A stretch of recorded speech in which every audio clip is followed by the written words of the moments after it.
Hello everyone, this is James Heron Lecias and my partner Jhan Anniver Rosalejos.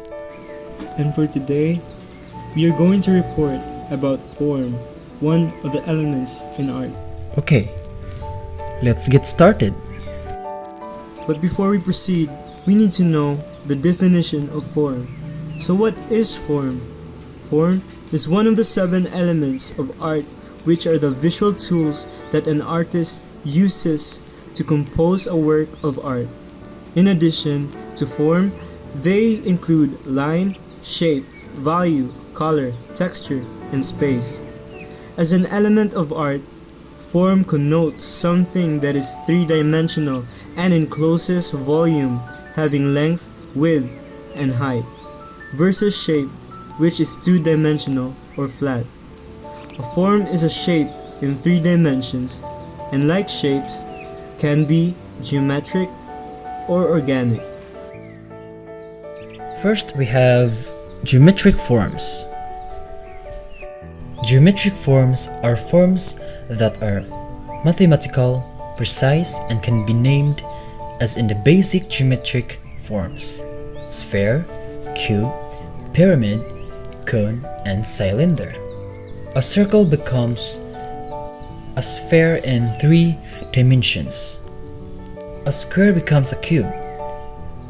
A triangle becomes a pyramid or cone. Geometric forms are most often found in architecture and the built environment, although you can also find them in the spheres of planets and bubbles, and in the crystalline pattern of snowflakes. Organic forms. Organic forms are those that are free-flowing, curvy, sinewy, and are not symmetrical or easily measurable or named.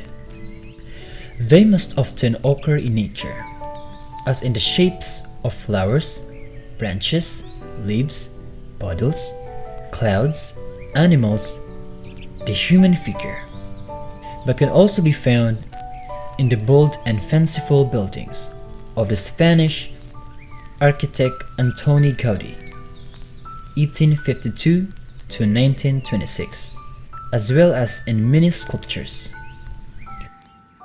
And as you see here in the image shown, you can see that the organic form sculpture is curvy and it is not symmetrical compared to the geometric form, which is shapy in a way. Now let us proceed in form in sculpture. Form is most closely tied to sculpture, since it is a 3-dimensional art and has traditionally consisted almost primarily of form, with colors and texture being subordinate. 3-dimensional forms can be seen from more than one side. Traditionally, forms could be viewed from all sides, called sculpture in the round, or in relief, those in which the sculpted elements remain attached to a solid background, including bas relief, haut relief, and sunken relief. Historically, sculptures were made in the likeness of someone to honor a hero or god. You can see the sculpture located on the right side shows an in relief or sculpture in the round, and it shows a 3D dimensional sculpture which can be viewed from all sides. In the sunken relief, you can see that it is carved into a flat surface. So this is a sculpture in the ancient Egypt era. In the bas relief, you can see the shallow carving and displays an embossed design. In the bas relief, you can see the shallow carving displaying an embossed design. In haut relief, you can see a deep carving. There are also open and closed form. An open form interacts with the space around it.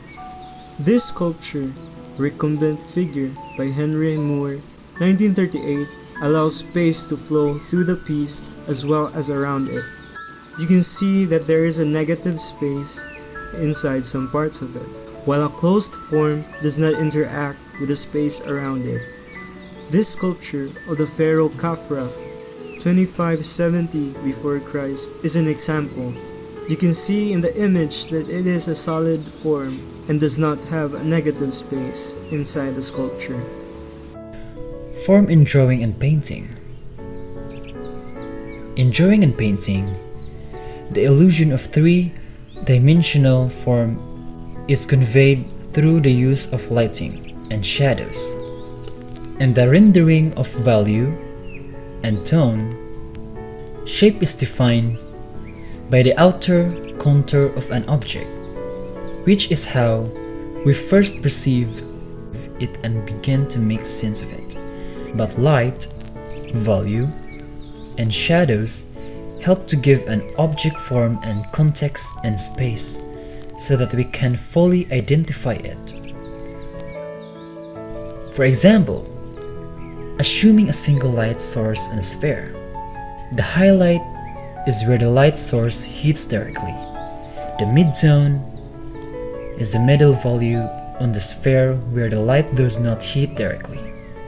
The coarse shadow is the area on the sphere that the light does not hit at all and is the darkest part of the sphere. The cast shadow is the area on the surrounding surfaces that is blocked from the light by the object. Reflected highlight is light that is reflected back up onto the object from the surrounding object and surfaces, with these guidelines as to light and shading in mind. Any simple shape can be drawn or painted to create the illusion of a three-dimensional form. The greater the contrast in value, the more pronounced the three-dimensional form becomes. Forms that are rendered with little variation in value appear flatter than those that are rendered with greater variation and contrast. Okay, that's all. Thank you for listening to our report presentation. I hope that you will learn the topic a lot. Thank you and God bless.